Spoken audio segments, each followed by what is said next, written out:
Welcome to this week's episode of Being Human.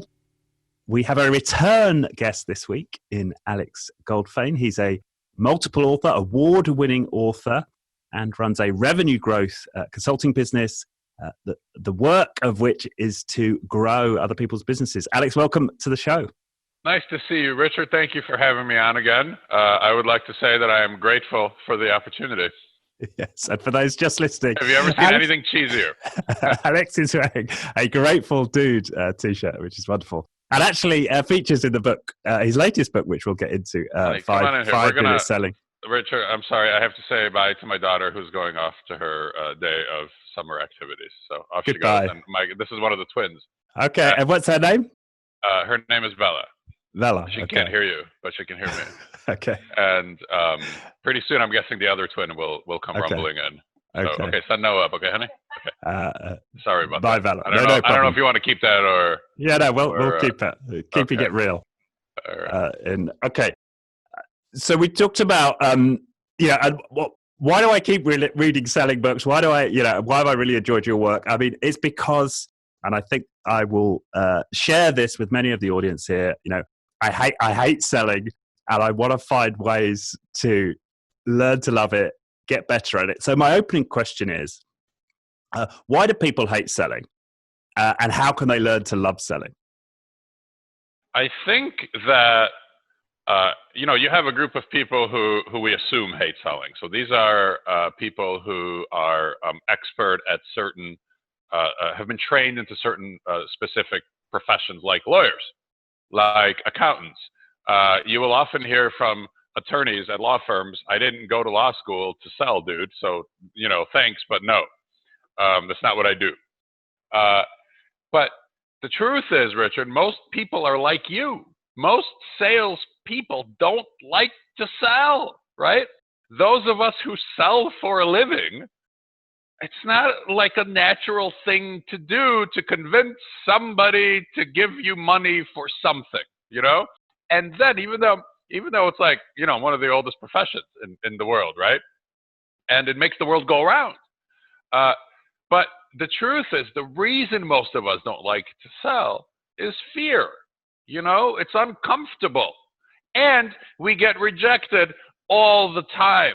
In baseball, if you fail 70% of the time, you go to the Hall of Fame, right? And the U.S. baseball season is just starting right now. In sales, we fail more than that. Come on in here, honey. Here's the other twin. They're going off to their day of sailing on the lake, so that's why they look like this. So, have a great day, Noah. All right, have fun. Just the joys of working from home. Thank you for being patient with us. I'm sorry. They're used to dad working from home, so they just walk on in whenever. Yeah, right. So people, it's a fear of being rejected. We get rejected all day long, all the time. And in sales, like if we succeed 10% of the time and get rejected 90, you're probably doing really well, right? In most fields. And, that's success. That buys you a really good life in the sales profession. And, I know that you do leadership and you do coaching and you do development of people. And, that's great. But if you don't sell it, you can't do it, right? Yeah, exactly. So we have to sell. And I run a consulting practice and I have to sell. So, when in the book, in 5 Minute Selling, which is just out, I talk about salespeople in the inclusive pronoun. I talk about it in the we. We have to do this, we have to do that, because I'm right there, right? I'm with you. I got to do it too. Right. So it's the fear. It's the fear of the rejection, and the reality that, as you say, even if you're good at this, even if you're great at this, you may be failing or getting rejected 90% of the time. Well, you can't get to the yeses without the no's. Yeah. Right? Really, if we're not hearing no a lot, we're not succeeding, which is kind of a weird way to think about it. The no's get you to the yeses. And so if you're just avoiding the no's by habit, you're not trying for the yeses. So you can't succeed in sales if you're just avoiding the no's. And that's where the fear comes from, is from avoiding the rejection. Right. And that's why most people aren't comfortable with sales.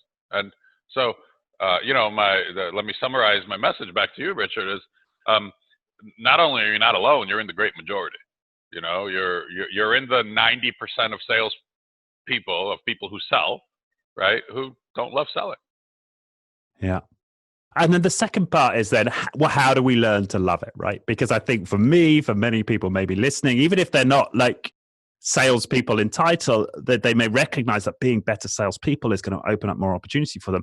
How can you learn to love it? So it's a great question. I think success brings us there, to that point. I think sales success, which results from activity and action, leads us to a joy and an enjoyment of the work.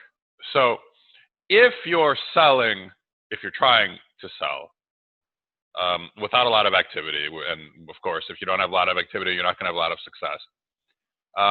You're not going to have sales results. You're not going to enjoy yourself very much because you're going to feel like you're working really hard, right? I'm not really succeeding. So what the hell am I doing?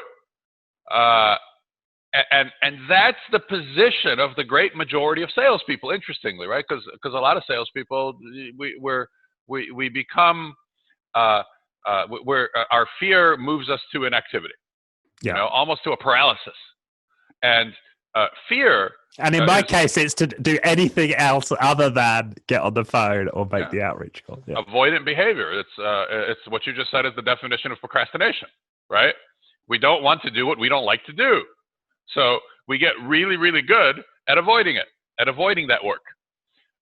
So I think success in sales begets more success, right? And I also think, unfortunately, the opposite circle, the vicious circle over here is inactivity and procrastination in sales begets more of the same, right? Because the more you avoid selling, the worse you feel, because the less business you have. And the less, frankly, the less human contact you have, which is really interesting, right? I mean, this is called being human, right? And the less human contact we have, the more isolated we feel, especially now, right? When there's less human contact, there's less face-to-face contact, just because of the environment that we're living in the pandemic here. And we feel worse. We feel more fearful. We feel meek. We feel unsuccessful. We feel weighed down, and I mean, that's no mindset to sell successfully from. You're not going to pick up the phone with that kind of mindset. The opposite circle, the righteous circle, is let's make one phone call, and really 5-minute selling is all about 5 minutes a day. I know you don't like selling, or I know you don't have a lot of free time, because a lot of salespeople are really, really busy servicing the customer, where there's a lot of incoming calls, there's a lot of problems to solve, there's a lot of customer service to do. We have to do it. And so I know you're busy, or I know it's uncomfortable, but give me 5 minutes a day. Give me 5 minutes a day. Take the first action. 1, pick up the phone, call somebody you know, and say, Richard, it's Alex. How you doing, man? Right? It's been a little while. I was thinking about you. How's your family? Tell me about your life, right? You're in London, not in London, but in the countryside, right? I'm in the Midwest in America. How are things there, right? Tell me what's happening.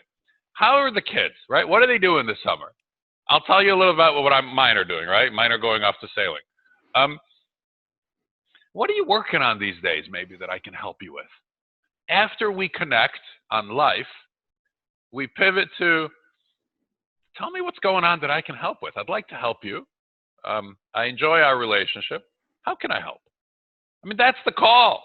That's the conversation, right? So now let's go to the pleasant circle. You do one of those, you have a good conversation with somebody. It feels good. It's positive. You connected with somebody. It's warm. you probably accomplished something. You probably progressed the relationship. You probably talked about some way you might work together, even if you didn't close it at the time. And chances are, if you didn't get business on that call with this person, eventually, probably it's going to develop, eventually. So you hang up the phone, you have all those feelings of positivity and confidence, right? An effusion of confidence. You feel good. What are you going to do? You're going to want a little more of that. You pick up the phone again. You make another call, and you feel good some more. And so coming all the way back around, success begets success. You know, good experiences, positive conversations lead us to want to do more of that. Whereas the other way, the avoidant way, repeatedly over time takes us away from the work that we should be doing.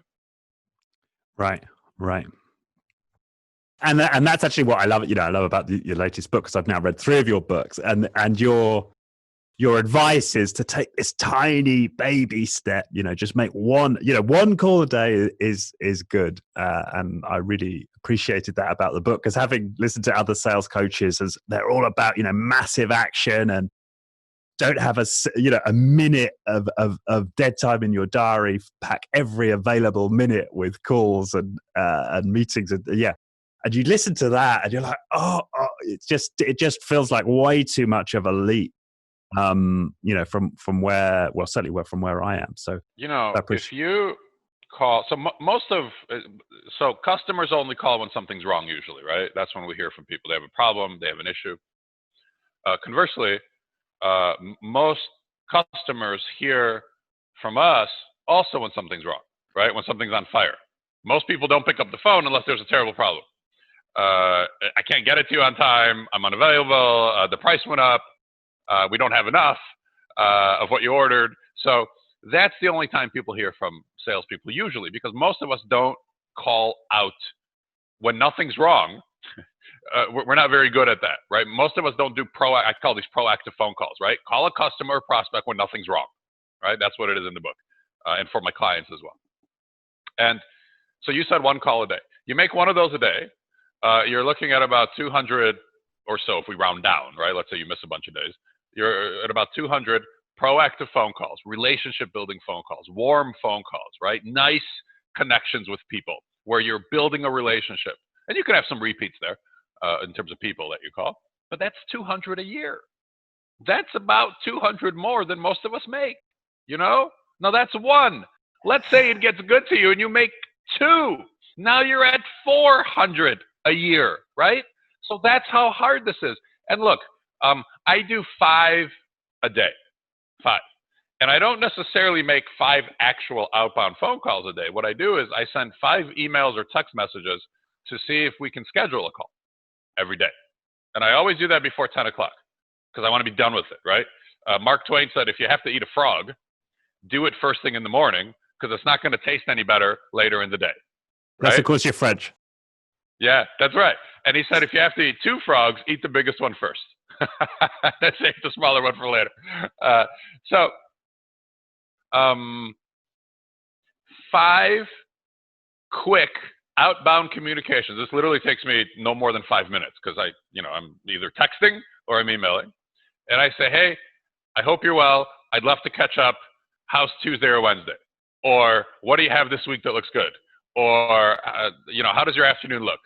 And because I know these people, right? All of us know hundreds of people. We all have hundreds of people who know our names and whose name we know, right? If you're just starting out and you're brand new and you say, I don't know hundreds of people, well, you're working at a business, call somebody who recognizes the company name, right? If you just started your own business and nobody knows your name or the company's name, call people you knew at the other company, right? So don't tell me you don't know lots of people to call. Everybody knows lots of people to call. Call people who know your name, or text or email to schedule those calls. You do 5 of those a day, you're going to have hundreds of phone calls over the course of a year. And there's no way your business won't grow. No way. Oh, yeah. And the call. So been reading your book over the last couple of days, and I was speaking to a colleague of mine, and was talking about your book and how you emphasize the importance of calling. And he said to me, I know I probably should, but I'm like, I'm a bit worried, am I going to interrupt them with their family time? And we do have this aversion to picking up this little device, don't we? So why is it so important? I suppose, again, it's a similar format of question. Why do we not like calling, and why is it important to call over any other form? So we don't like calling because we don't like to be rejected into our ear hole, right? Because it's an intimate rejection, right? If I'm talking to you and you say, no, I'm good, you've rejected me into my brain, into my head. I'm thinking about, I don't even know if I should say this. I just recently watched the Richard Pryor stand-up. Yeah. Oh, yeah. Which is very famous with the monkeys. Right. He had 2 pet monkeys. So I'll stop it there. But that's what I just thought about being rejected into my ear. So we don't like the phone because it's an intimate rejection. It's a very personal rejection. Conversely, if I send an email, right? Even if I don't know if they got the email, even if I don't know if they read the email, even if I don't know if it went into their junk folder, even if I don't know if they processed anything, even if I don't know if they read it, but they're not getting back to me because they hate me. I don't know any of that, right? But I could be thinking of all of them as options. Even if I don't know anything, I've sent my email and I've succeeded, right? And people aren't likely to reject us by email, are they? They just don't reply, right? Yeah. So it's a gentler rejection, right? It's a silent rejection, and our brains will play tricks on us and say to us, well, we're still alive, right? I haven't heard anything, so this is still alive. So we move away from the phone to email, to LinkedIn, to Facebook, all this, sort of useless communication, right? Valueless communication, because it's less dangerous to our mindset, to our psychology, and the phone call is more dangerous. Right. And then why is it important? I know you say in the book, but I think for our listeners, why the phone especially? Why is it more useful to use it? In the 1970s and 80s, the telephone was the only tool that we had. Now they didn't look like our phones look now, but they were wired and connected into a wall. And it's funny, I do workshops, Richard, and I put up a wired telephone, and there's at least a handful of people in the room that have never seen the device. People don't know what it is. Well, I've seen it in the movies. I've seen it at grandma's house, right? But that's where it goes. It's important. Back then, it was the only tool, and so everybody used it. Now, today, it's one of many, many ways we can communicate.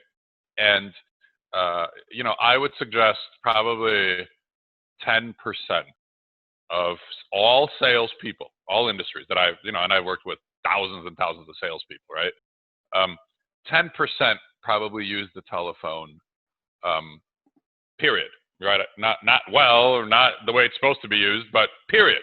Use the telephone for proactive, outbound revenue growth, right? But nothing's wrong. Now, everybody uses the phone to solve problems and do customer service. And, certainly the customer calls me at night, I pick up the phone, or I'm on vacation with my wife and the customer has a problem. Well, I'll pick up the phone. We do that. That's different. That's reactive work, right? That's customer service work. That's taking orders. All of us are very good at taking orders. Very few of us are good at proactive sales generation, creating money where there is none. That's the work. And if you can get good at it, you're instantly in the top 10%, right? And let me connect it to our times, if I may, now also. The vast majority of our customers, whatever industry we're in, whatever, I know a lot of our listeners are in coaching and leadership development and in consulting, right? Yeah, like you and I are. Is that fair to say? Yeah. And then the tech space, we have a lot of people in coders. Yeah.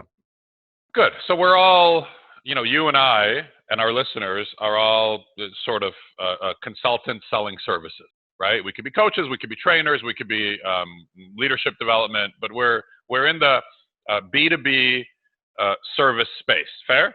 Yeah. With executives, with leaders, right? Yeah. Good. Okay. The vast majority of our clients and prospects, and I'm going to switch from customers to clients now, right? Because that's what we use. That's ours. The vast majority of our clients and prospects are not in meetings, not traveling. They're not running around. What are they doing, Richard? Just like you and I are, they're sitting at their desk, right? Probably at home. Maybe they're at the office. If they're at the office, they're one of the only ones at the office, right? They're at the office because they're an executive, right? Or they run the place, or they're the owner. That's why they're at the office, because most people aren't. They go there to escape people, right? So there's no meetings. There's Zoom, right? There's phone calls, but they're all sitting at their desk, and they're eminently reachable. They've never been more reachable, right? Our customers have never been more reachable. Further, not only have they never been more reachable, they're hearing from people less than ever. So they're more available than ever. Nobody's calling because of everything we're talking about here, the fear and discomfort, right? They're sitting there in silence, not hearing from anybody.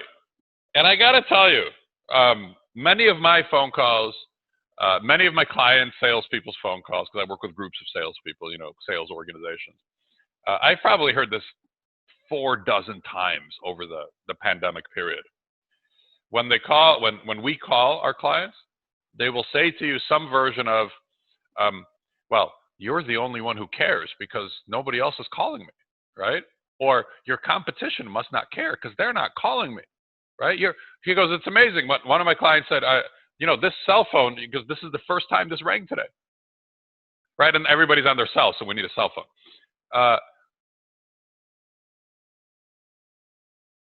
That's why the telephone's so important. You're going to be the only one.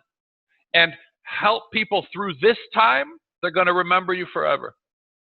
Yeah. Yeah. I think that's a very powerful point. The other thing you said, which I like as well, is that they can hear, you can hear the tone of their voice, which of course you can't on an email, and they can hear your voice, right? There's something special. They can hear my voice. I mean, there's about 25,000 things I can do on the telephone that I can't do by email, not the least of which is I know whether we connected or not, which by email I have no idea, right? I know either they received the call or they didn't, right? And that's valuable. I mean, it sounds absurd. It sounds like it's like a second grade level conversation we're having right now. But, so many salespeople just have no idea. Listen, if you're in consulting and you're in training like we are here, it's so easy to stand out from the crowd, I'm not saying that we should care more. I think we care enough. I'm saying we should communicate that we care more.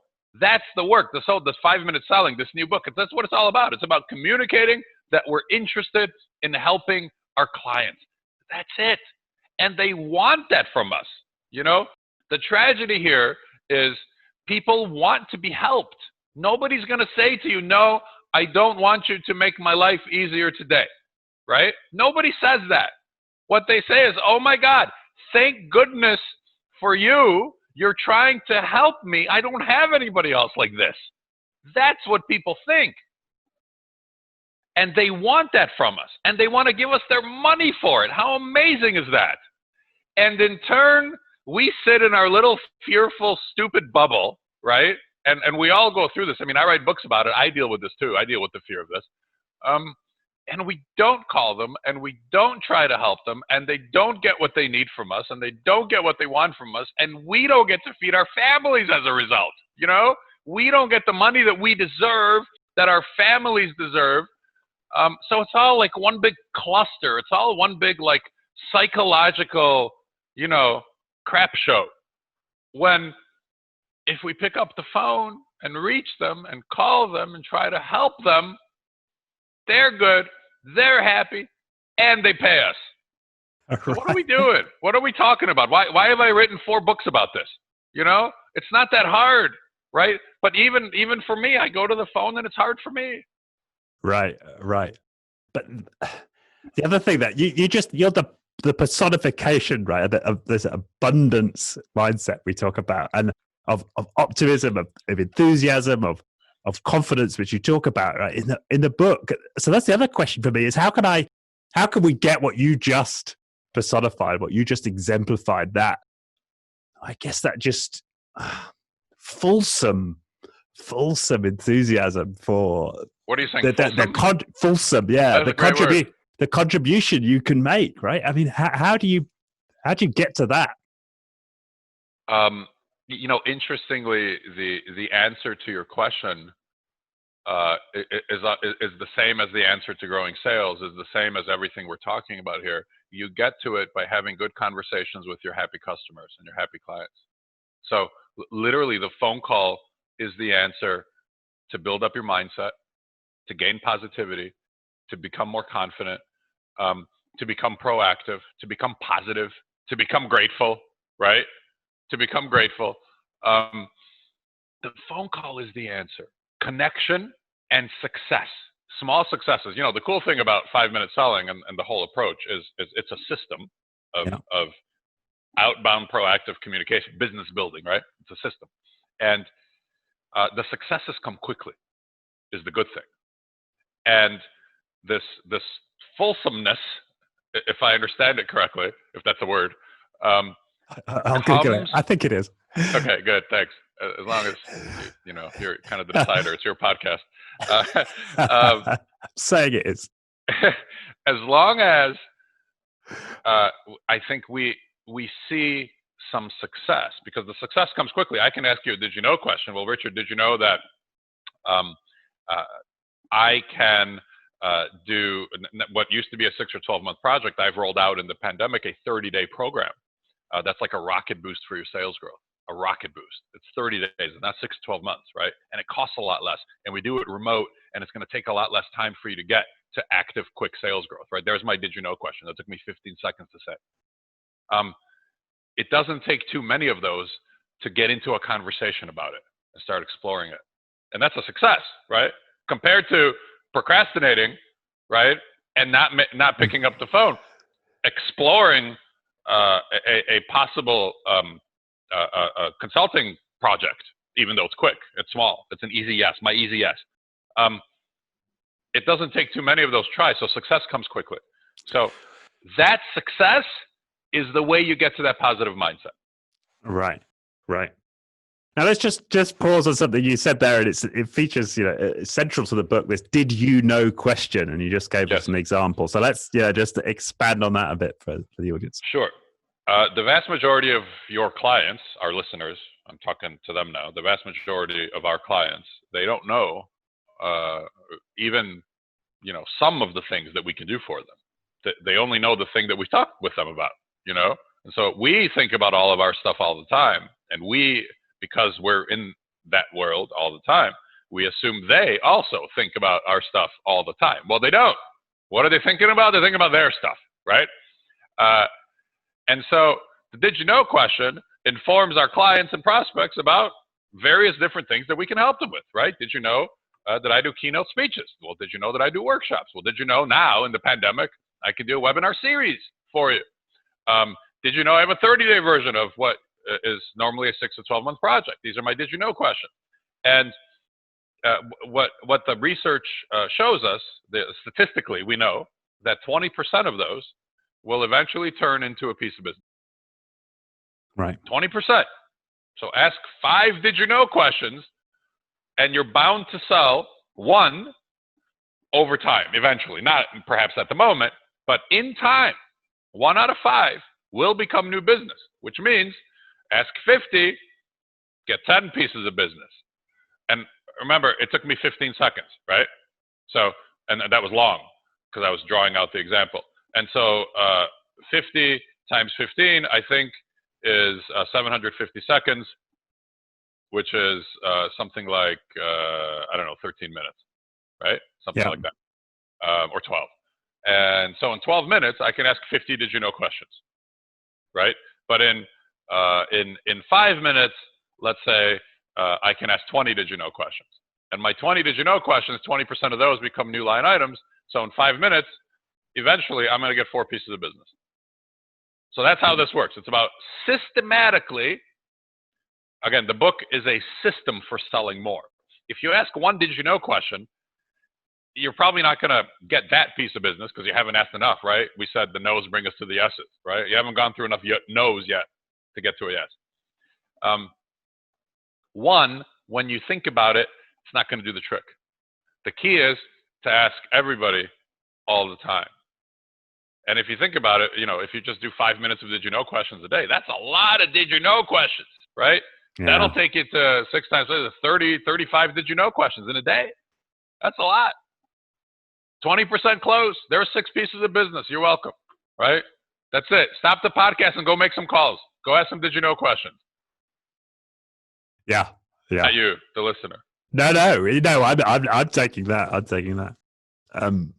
Yeah, and you talk about the system, right? It's not you talk about, it's the system that's important over individual actions. And I have to say for myself, this is something, and a lesson for me, right? I can have kind of good days and bad days. Sometimes I'm feeling fired up, and I'll make a few calls, so that it'll be days and days until I do anything again. But you really lay out, right? But what I like about the book is it's super low barrier to adoption, right? It's a little bit of time up front, just a tiny bit of action each day, and then a reflection in the end. But just take us through the bones of the system. Good. So in 5-minute selling, there are 2 planners and then 2 trackers, and that's where we write things down, or you could make it a PDF and fill it out if you want. And so the first planner is your proactive call planner. And here, there's 8 different categories of people that you can call, customers and prospects. And I'll just give you a couple of them. Good customers who can buy more from us, right? Good clients who can buy some more from us. Clients, or even past clients, who we haven't talked to in 3 months or more. That's a fantastic group of people to call, people we haven't connected with in 3 months or more. And if I asked you right now, think about, list 10 people you haven't talked to in 3 months or more. You can't do it because off the top of your head, because they're not in our head, right? That's by definition. We're not thinking about them. They're not thinking about us. You can't do it. So I think many times we don't make our calls because we don't know who to call. We don't spend just a few minutes thinking about it. We don't make calls because we're not sure who to call. And so if we spend 5 minutes on this one 8.5 by 11 piece of paper, right? And you could print them up on my website when the book launches, if it's launched. And you write down some names of who to call at the beginning of the week. And then every day, the rest of the week, send those emails and texts to schedule your calls, or simply pick up the phone and call them. There is no way that your business won't grow. There's no way your sales won't grow. And I'll tell you the other, the tracking, that's the planning. The tracking is, I want you to write down what you did. And so there's a tracker that you can print up where you have the date. Who did you reach out to? What did you say? What did you say? What did they say? So we talked about this possibility. They reacted this way. And then there's a dollar column. I want you to write down how much you think it's worth. Right. Because I want you to connect your 30-second action to how much money it can make for you. Because that's pretty cool. And these pieces of paper with the tracking, well, they become a gold mine for you to follow up on. One piece of paper has like room for 15 entries, I think. It becomes a gold mine for you to follow up on and look at, imagine going back 6-7 weeks saying all these opportunities you talked about that week. Well, now I'm going to follow up and reach out to those people. So we need to quickly plan and then quickly do.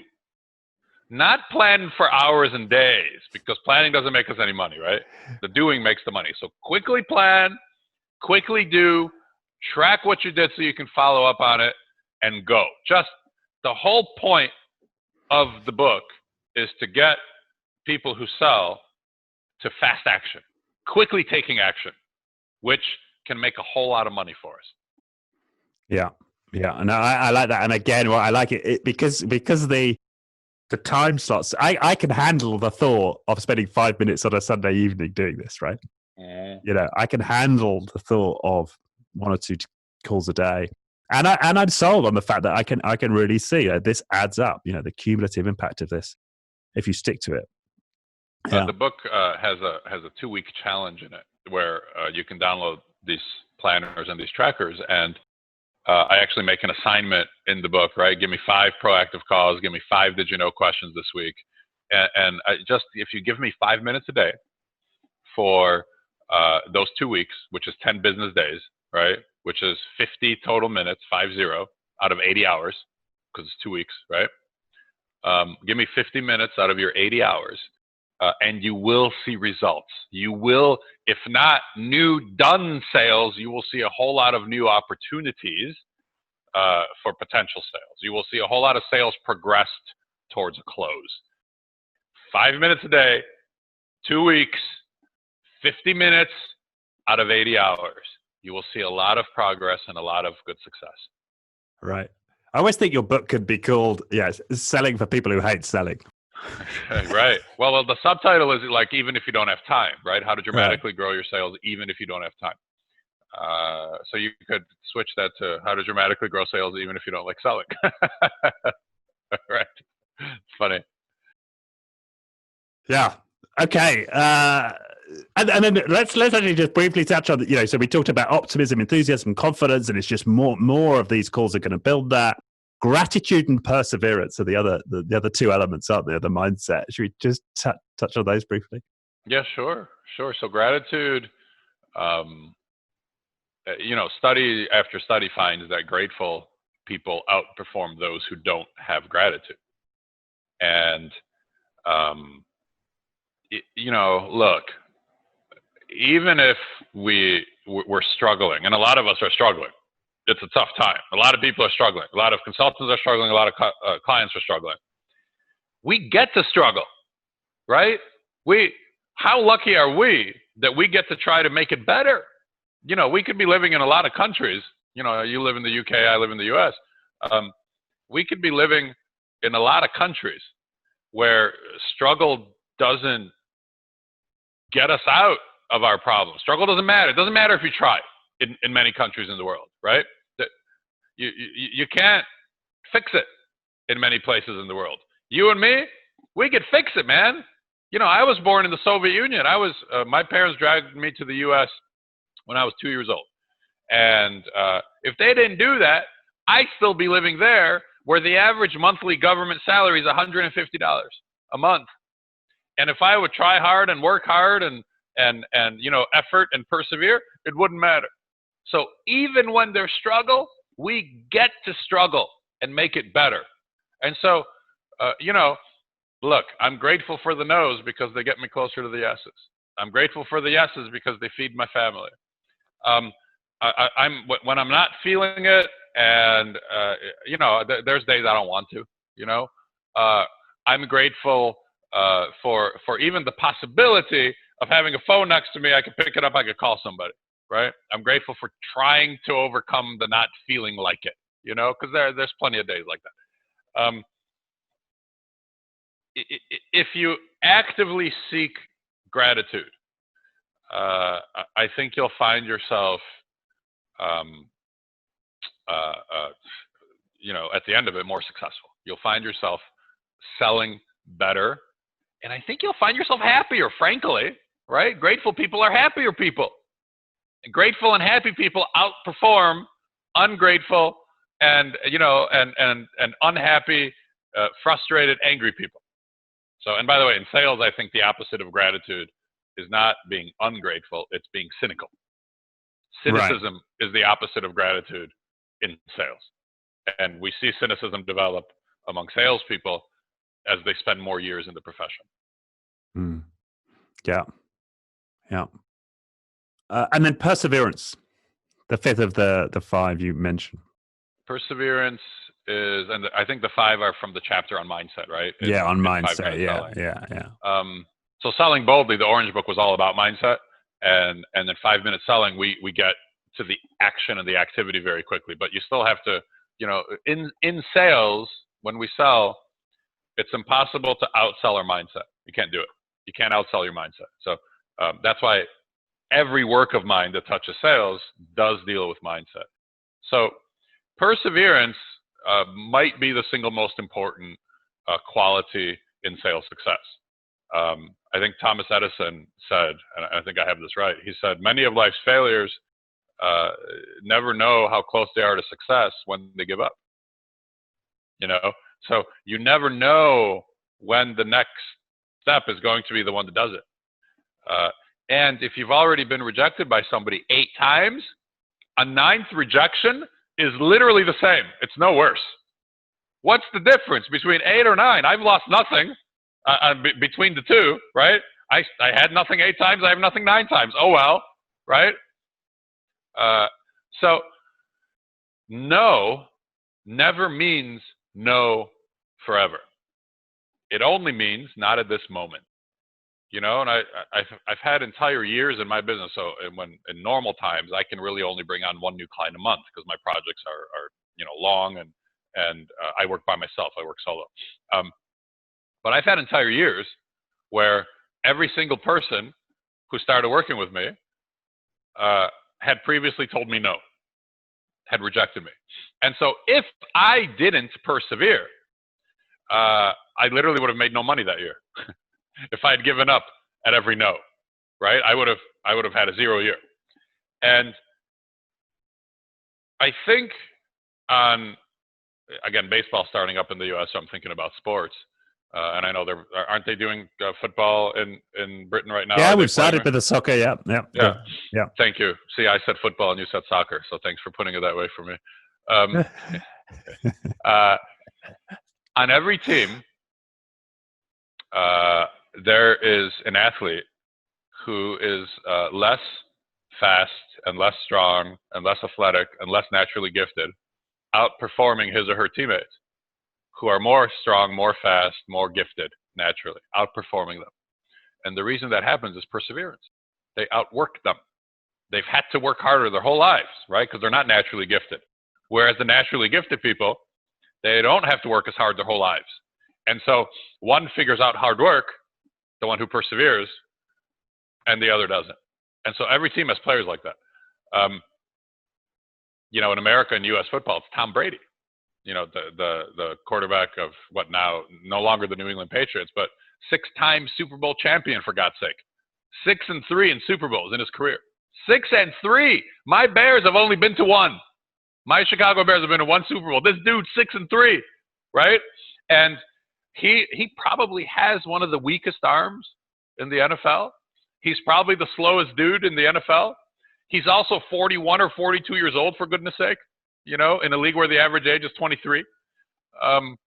So talk about outworking everybody, right? Hard work and continuing to work hard in the face of failure, which is perseverance, right? Which is 1 is never enough. And just remember, again, the no's get us to the yeses. We cannot succeed without hearing a lot of no's. Right. And I see how these fit each other, right? Because if you can develop gratitude for the no's, then that's going to help you with your perseverance, right? Because I know I'm getting closer to the yeses. Yeah. Right? Well, he told me no. Great. I'm almost there. It's almost done. Yeah. And then if I persevere more, I'm going to have more success, which means I'll be more optimistic, more enthusiastic, and I'll develop my confidence. I think it's critical to work this out in our mind, and I think it's critical to believe these things because it's really hard to succeed without them in our profession and the work that we're doing. I think we've got to be clear on these things that we're talking about. It's interesting to me because the whole book is about action, but you've been asking me about mindsets pretty much the whole interview. You've been asking me about one of the 40 or so chapters in the book, right? And I have little short chapters, a page or two each. So it's interesting that's where we spent our conversation, right? That's how important this is. Well, it is, and I think it's a personal motivation for me because I know that I struggle sticking to these actions. So it can't just be, well, I need to try harder at the actions, right? There must be my relationship to these actions that I need to work on. That at least that's the way I see it. You're exactly right. And what you just said is the reason that most, personally, most new habits don't stick. Diet, weight loss, and so forth. And company-wise, if you think about your clients, if you're trying to make corporate change, it's the reason that most organizational change doesn't stick. It's that the vast majority of people do it by trying to grind through the action. Just do the work. Just do it. This is what I got to do. Every day, I got to do this. It doesn't work. The reason it doesn't work is all of that behavior follows mindset. It all follows psychology. So we've got to get the psychology right. We've got to be clear on what we're doing, how we're doing, why we're doing it.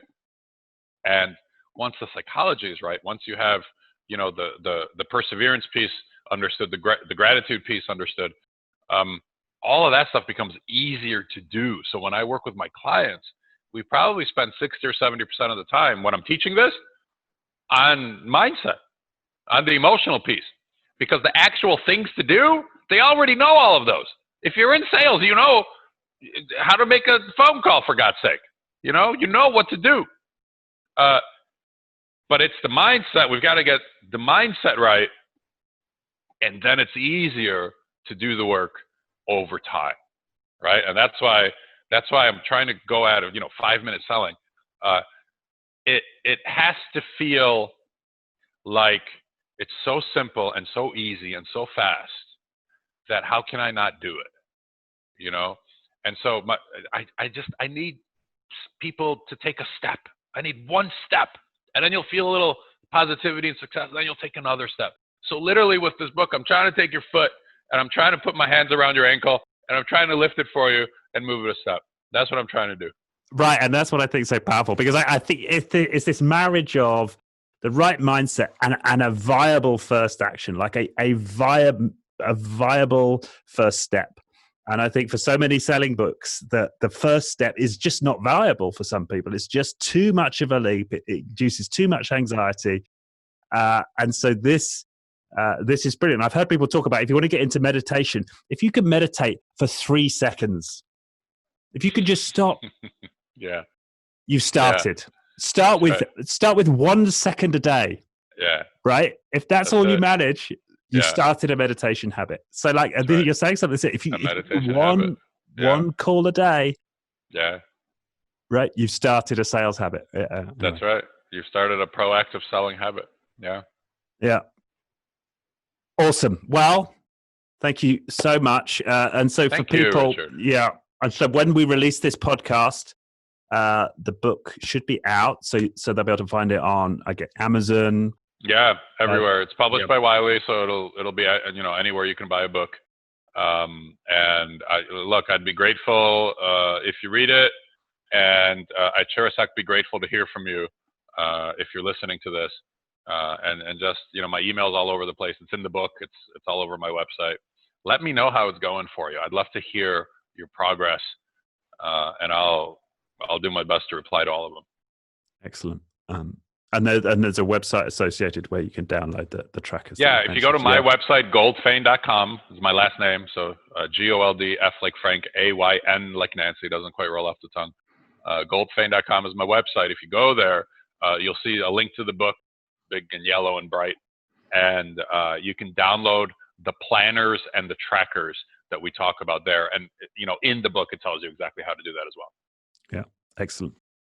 All right. Well, thanks once again. Great conversation. Thank you, Richard. It was great to talk with you. I really appreciate it. Thank you very much. Thank you.